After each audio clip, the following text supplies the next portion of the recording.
Jesus, praise the King of Kings and Lord of Lords. I'm from the Rock Intercessor Ministries. I'm here today to preach to you the word of Jesus Christ. Hoping that some of you will give your life to Jesus Christ today, amen. Today's message is goodness. Are you good? The message is goodness. Goodness is one of the fruit of the Spirit. Speaking about the fruit of the Spirit, listen to what God says in Galatians chapter 5 verse 22. The fruit of the Spirit is love, joy, peace, patience, kindness, and now we come to this quality of our Lord Jesus Christ, his life, which is goodness. Amen. Now, when God created the world, the Bible says in the book of Genesis that everything God created, he said, it was good. So good comes from God. When you know Jesus Christ, you will know what good is. And today's message is goodness. I want to speak to you today on this subject of goodness. Now, what is good life? The word good is overlooked, overused, overworked today in the society. If something feels good, we say it's good. If something tastes good, we say it's good. If something looks good, we say it's good. Even if someone finishes a job, we say you have done a good job.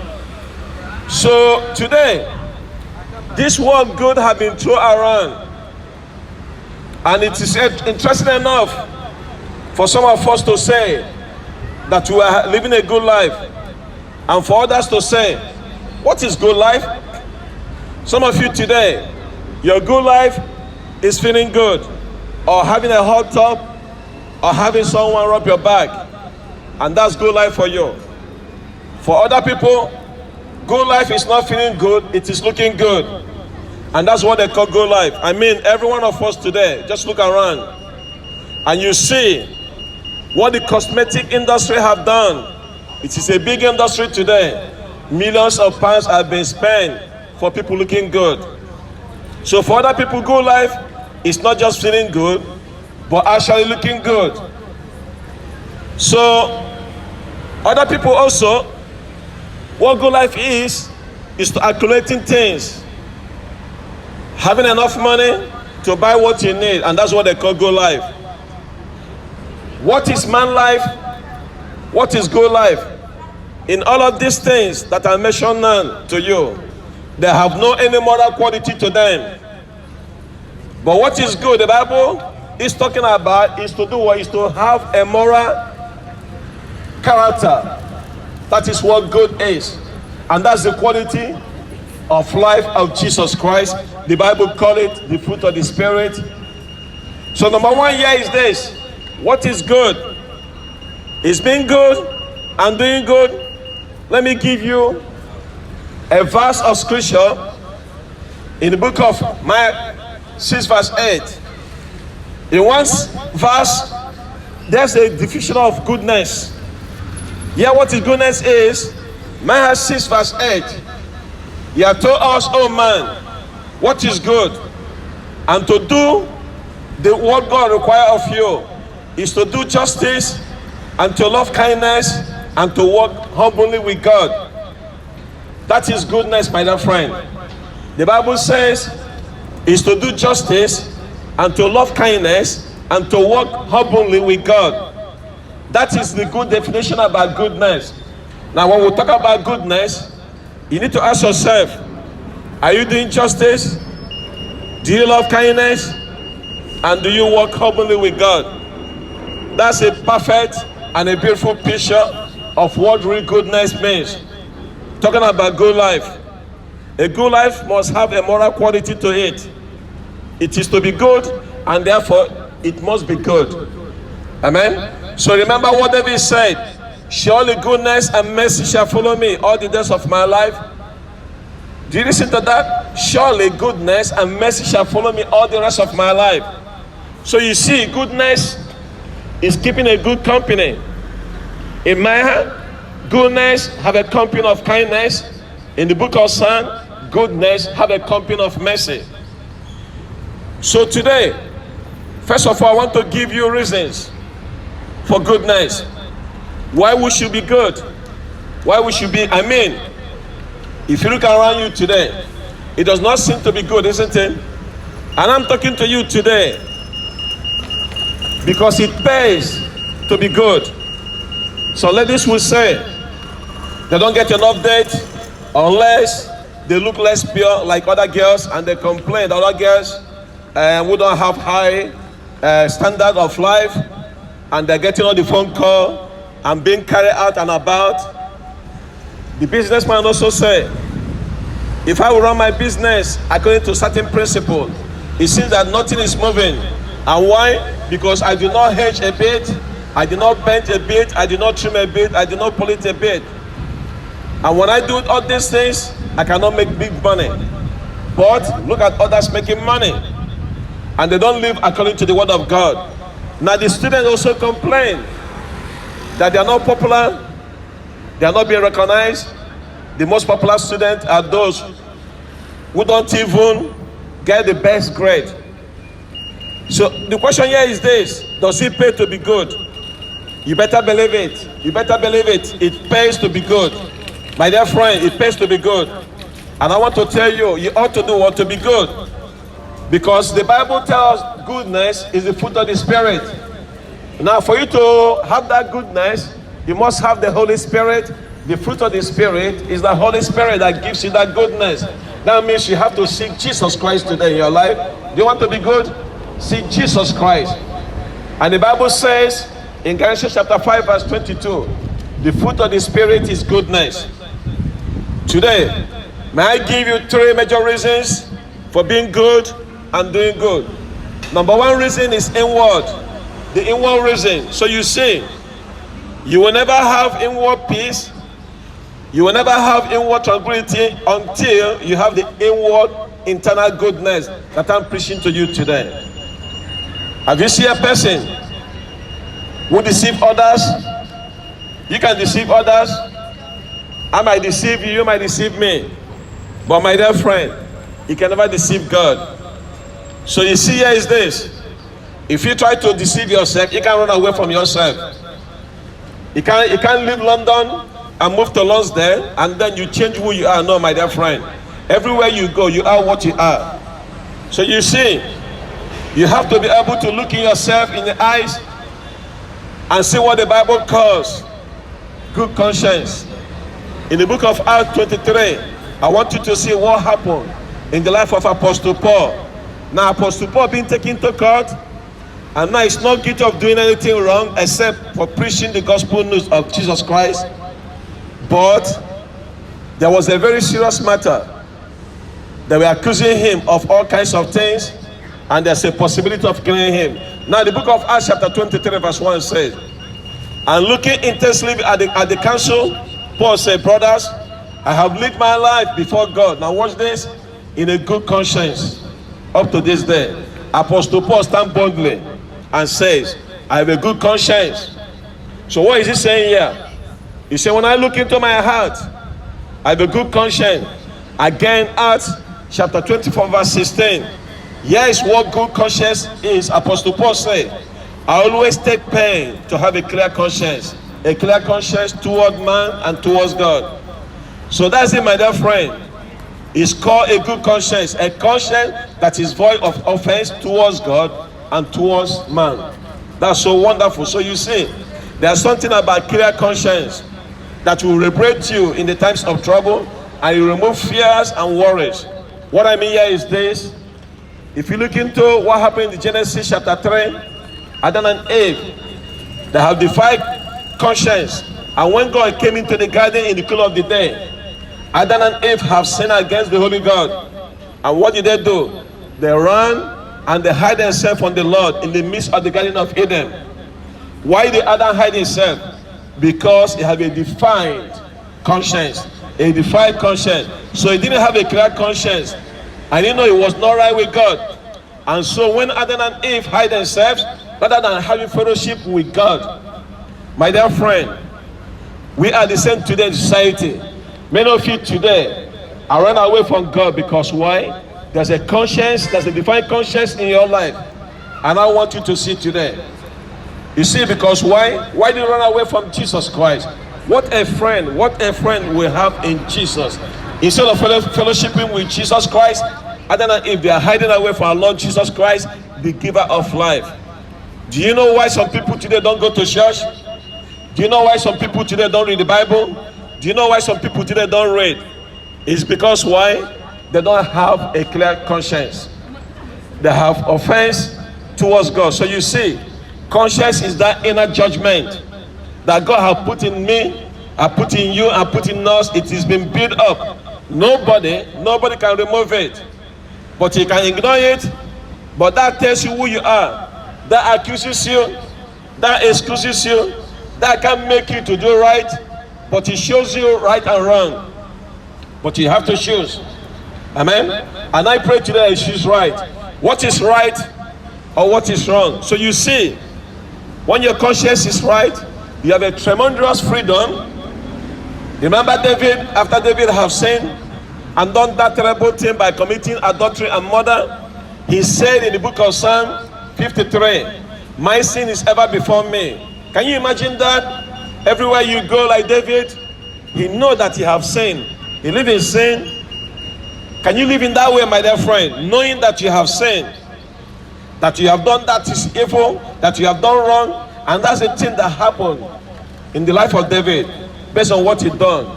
But that resound him throughout his conscience daily. Everywhere David goes, he might wonder, do these people know? Do these people know? If men whisper, I wonder, are they whispering about me? So you see, a good conscience will do for you, my dear friend, like a sleeping pill will do. When you're in trouble, some of you today will go and take a sleeping pill. But I want you today to say, when you get in trouble in time of difficulty, listen to what Apostle Paul said.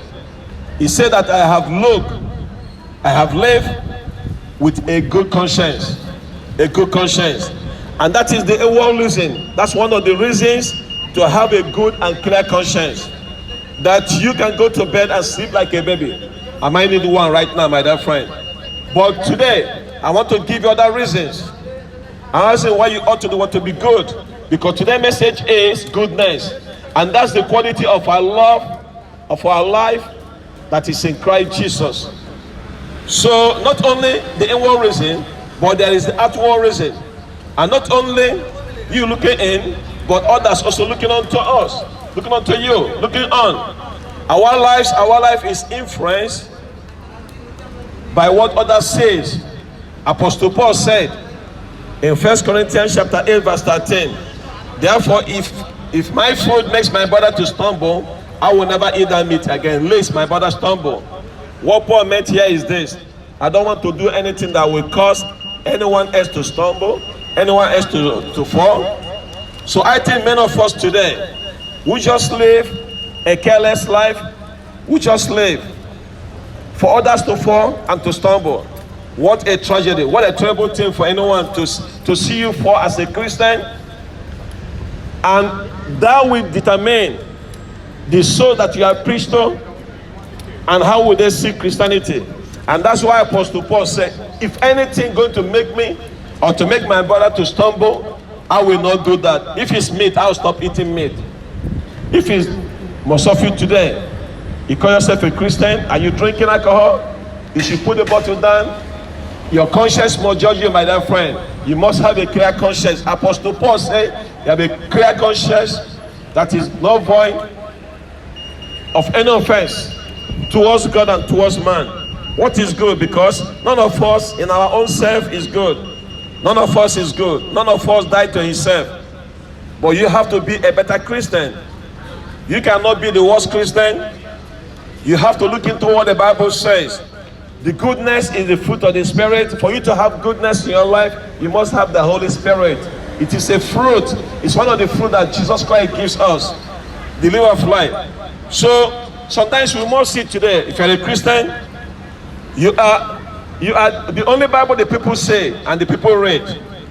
As I'm preaching to you today, I look into my life, I must live as Christ lived. Otherwise, what's the point coming here to preach to you today? That you may repent and give your heart to Jesus Christ. Amen. So I must be what the Bible calls the fruit of the Spirit is goodness. That must do or reflect in my life.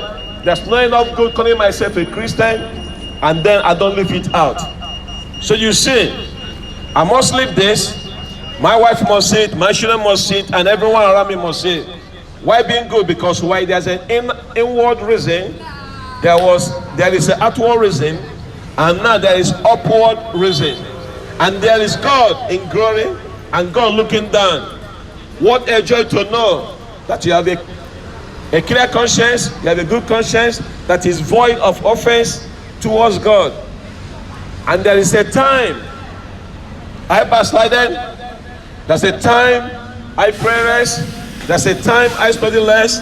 There's a time I was focusing on the wrong thing. But I want to tell you today that God is a merciful God. The same God that find me when I fall down has lifted me up. That's why I'm here today to preach to you. The same God can do the same good thing in your life if you are willing to listen to His word, to accept Him as your Lord and personal Savior. You see, because there's time when God's light will shine in your body. The Bible says, if your eyes is single, your whole body will be full of light. Amen. So what a time to know that you're able to do what? To know between my soul and my Savior. That's a good feeling. That's a good reason you ought to do what to be good. So there is that inward reason. There is that outward reason. There is that outward and upward reason as we are called to be. Listen to what He said in the New Testament. There's a man there called Barnabas. The Bible said that he was a good man and full of the Holy Spirit. Listen, my dear friend, I pray that when I die, I would like to be one like that. You see, Brother Kingsley, he was a good man. He was full of the Holy Spirit. And I'm telling you today, do you want to be good? Are you good? You have to accept Jesus Christ as your Lord and personal Savior, and He will give you that quality of His life. Goodness. Goodness is the fruit of the Spirit. It is a gift that God will give to you today. So my dear friend, it's important that we understand those. Do you want to be great? You have to look into the life of our Lord Jesus Christ. In fact, we know that we are not good. Enough for ourselves. None of us that is good. Let me say this. Good look is not good. Are you listening? Having a good job is not good. Having money is not good. What I mean here is good is this, is having what? A moral quality of the character of our Lord Jesus Christ. That's what goodness is. So you see, a man have to be filled with the Holy Spirit to be good. So what is good? Is that inward look, that outward look, that upward look. And this tells us that we need to do what? To accept Jesus Christ. If you know today, as a matter of fact, you don't have the Holy Spirit, let me say this, there's no goodness in you. Amen? The problem here, frankly speaking, is this. We think that we are good, but we are not. Listen to what the Bible says in Romans chapter 3 verse 10. As is written, none is righteous. There is none that is good. No, not even one. Verse 11, it says, no one understands and no one sees God. All have turned aside together. They have become worthless. No one does good, not even one. You listen, none of us that is good, enough for ourselves. You say, I give money to the charity, I give money for good cause, I give money to right cause, I do this, I do that. God says, your righteousness is a filthy rag in the sight of God. In of my flesh, Apostle Paul said, there's no good thing. You see, so we must understand this. Then how do we need to be good? Number one, the Bible teaches in Romans chapter 3 verse 10, none is good, not even one. Number two, His reproof said, just read the news today, watch the news today, you will see. Look around you, my dear friend. Even our own children test us enough there's nothing that is good.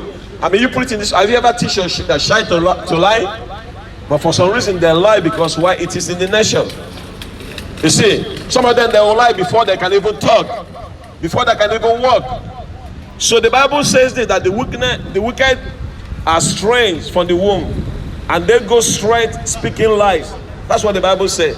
The wicked are strange from the womb, and they go straight speaking lies as soon as they are being born. That's what the Bible says in Psalm 58 verse 3.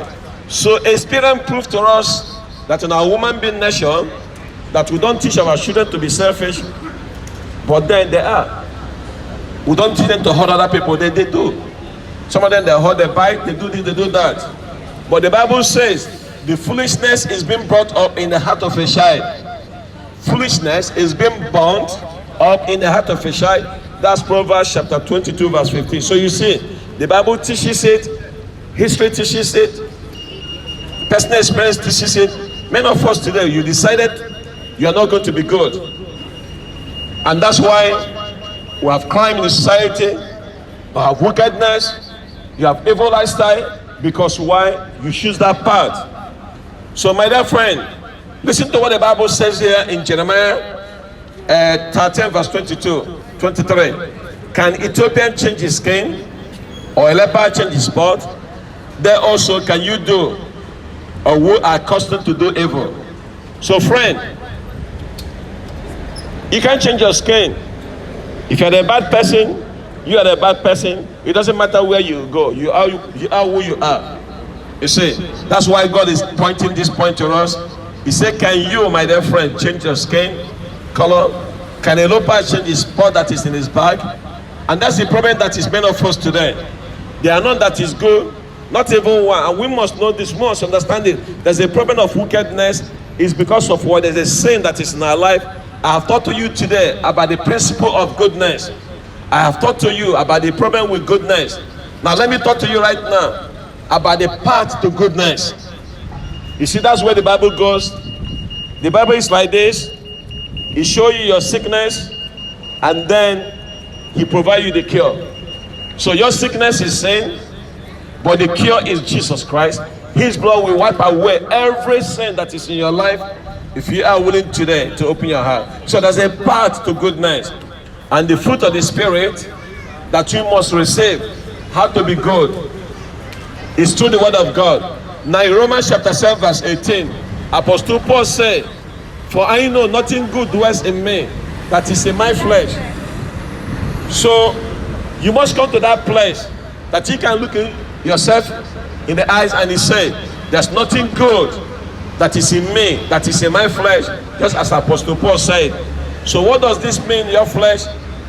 It's not talking about your skin, your bones, the things that are hiding your body. No. It's talking about the old nature. That's in Adam. When Adam we sin, in Adam we die, and the Bible called that the flesh.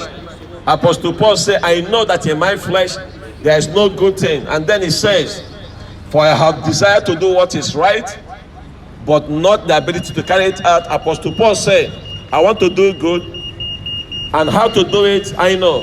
And then he says, Romans chapter 7 verse 19, for I do not do the good I want to do. Have you ever been in that situation? You want to do good, then you can't do it.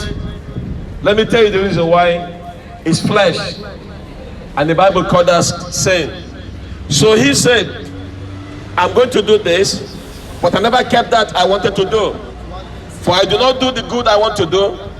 Now watch this. He said, but the evil I do not want to do is what I keep on doing. Many of you today, you don't want to sleep around, but then again, you can't help yourself, you're sleeping around. Many of you today, you want to quit smoking, but you can't help yourself, still smoking. Many of you today, you're drinking alcohol, but you can't stop drinking alcohol because why? You can't help yourself. May I suggest to you today, you need the Holy Spirit. You need the Holy Spirit of God. You need Jesus Christ to come in your life. You can be born again. You born away from those evil lifestyle and be born again in Christ. The word of God can born you again today, my dear friend. If you are willing today to accept Jesus Christ as your Lord and personal Savior. Because Apostle going to say in verse 20, now if I do that I do not want to do, it is no longer I that do it, but the sin that dwells in me. For I find it to be a law, and the word here means a principle. And when I want to do right, evil rise at the hand. That means evil is always right there with him when Apostle Paul wants to do good. So what this means here is this. Like I said, there's something that is in you. The Bible called flesh. The flesh always want to do what the flesh wants to do. No wonder just Christ say, the flesh gives birth to flesh and spirit gives birth to spirit. So if you are in flesh, you can never do anything that is good. Apostle Paul figured this out. He said, the good I want to do, I cannot do it because why? There's a flesh right there close to my hand. So you must identify. Do you want to do good? Do you desire to do good? Because I'm talking to you today. If you want to do good, you must remember that you have to see the good. And that good is God. In all of ourselves, none of us is good. Amen? You want to change your way of life? Come back to Jesus Christ today. Accept Him today as your Lord and personal Savior. Many of you today, you want to stop smoking weed, but you can't stop it because why? There's something that is in you that makes you to go and smoke that way. And the Bible called that flesh. So you always say, I want to do this, I want to do that, but you never keep it. So there's a principle of the law that every time you want to do good, the evil is there with you. So friend, I want you to see what Apostle Paul is saying in Romans chapter 8. And yes, it's a tremendous character, a chapter that we need to look in. Because the fruit of the Spirit can work in your life and to make you to be that good. And that goodness that I'm preaching to you today. So you must do what have that clear conscience, and you come to the place whereby you have a void of offense towards God and toward man. Now the Bible said this in Romans chapter 7 verse 17. Yes, Apostle Paul had the desire, God bless you sir, had the desire of goodness, but then for so long he said that the good I want to do, I cannot do it. Because why? There's an evil that dwells in my flesh. And that evil that dwells in your flesh is sin. And that's why you need a help today. Apostle Paul said the real me, the true nature of me that I have from Adam could not let me do the good. And that's why Apostle Paul said, I need Jesus in my life. I need the Holy Spirit in my life. Apostle Paul, when he'd been born from above, do you know what happened in his life? Those ugly things, those awful things, those sins that was doing in him cannot live in him anymore. Are you listening? Because going to tell us in Romans chapter 7 verse 22, he said, for I delight in the law of God in my inner being. But you see, Apostle Paul had the inmost nature of being born again. He loved God. He wanted to serve God. He had a great desire. He said, I delight in the law of God. So there's an inner man in him, his spirit, that desires, that have desire and delight in the law of God. So he wants to keep the law of God because he loves God. So, but I believe, because if you look into his a testimony of him being saved, then he discovered there's a way of victory, because he said that he wants to do good, but there's a bad that is in him, stopping from doing good. Every time he wants to do something good, there's an evil right at his hand. But I want you to see the victory that I have here. Because not only that, I have the desire in verse 22, but also have a determination. Listen to this last part of verse 18, Romans chapter 7. He says that, for I have desired to do what is right, but not the ability to carry it out. So Apostle Paul is telling us that he wants to do something good.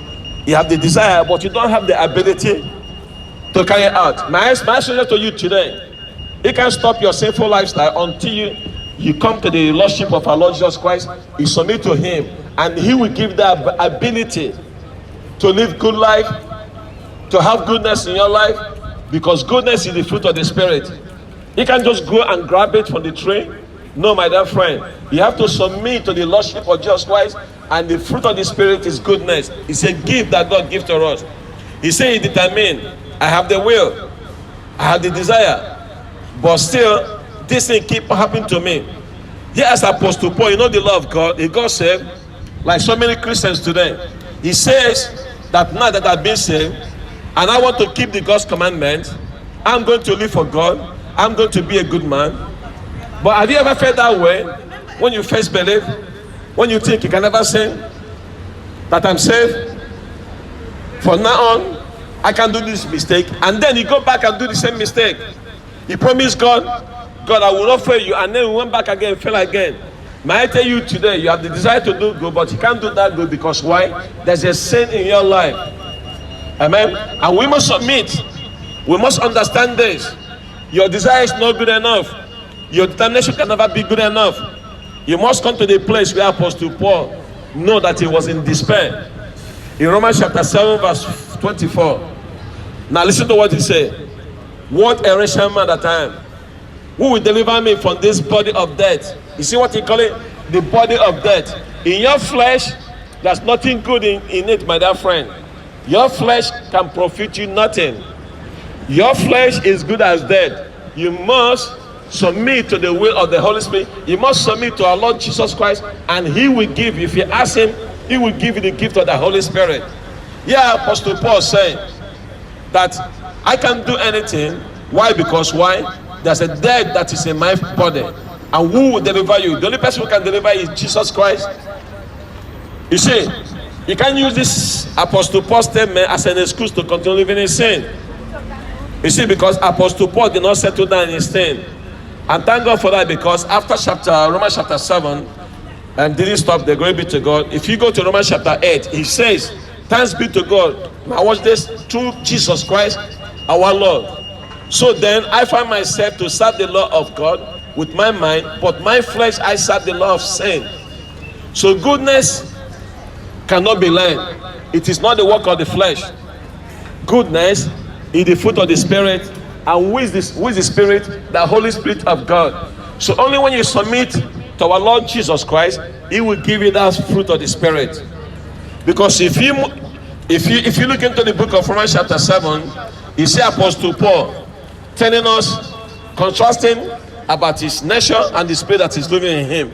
Remember, he's been born again, but still he's moving back to his flesh. He wants to do good, he can't do the good because the flesh is there, stopping from doing that which is good. So only when he scream and he shout, he said, who can save me from this body of death? That's what he call it, the body of death. If you don't have the Holy Spirit, my dear friend, may I say to you today, you have the body of death. Amen. The Bible says only those who are in Christ Jesus Christ, who have submitted to him, if you don't have his spirit, it don't belong to him. That's what the Bible says in Romans chapter 8. And look at Apostle Paul going to tell us this in Romans chapter 8 verse 1. He said there is therefore now no condemnation for who? For those who are in Christ Jesus. If you are in Christ Jesus Christ, the Bible says there's no condemnation for you. May I say this also? If you are not in Christ Jesus Christ, you already been condemned. That's not me saying, that's what Jesus Christ said. He said, who do not believe in me is already condemned. But whoever have the Son of Man, if you have the Son of God, if you have God in your life, Jesus Christ, you are not condemned. So there's no condemnation for those who are in Christ Jesus. So what this means here is, if you're not in Christ Jesus Christ, you have been condemned already. That's not me saying it, that's what the Bible is saying. And that's why I'm telling you today to seek Jesus Christ, because he's going to tell us in verse 2. Now watch it. For the law of the Spirit of life has set you free in Christ Jesus Christ from the law of sin and death. So there's the law of sin and death that is holding us down. The Bible tells us the wages of sin is death. But my dear friend, if you receive Jesus Christ today in your life, the Bible tells me, for the law of the Spirit of life has set you free. That's immediately you give your life to Jesus Christ, you already been set free from the condemnation of death. Because why? There's the law of sin and death. And that law of sin and death, the Bible calls it the wages of sin. That's how God stops us from sinning. The wages of sin is death. But the gift of life that is in Christ Jesus Christ is eternal life. My dear friend, I preach to you today about goodness. You want goodness? David said, goodness and mercy shall follow me all the days of my life. You can have that goodness today. And that goodness is who? Jesus Christ is our goodness. Remain blessed in the mighty name of Jesus. Jesus is Lord. Hallelujah. Hallelujah. Amen and amen. Jesus Christ is Lord.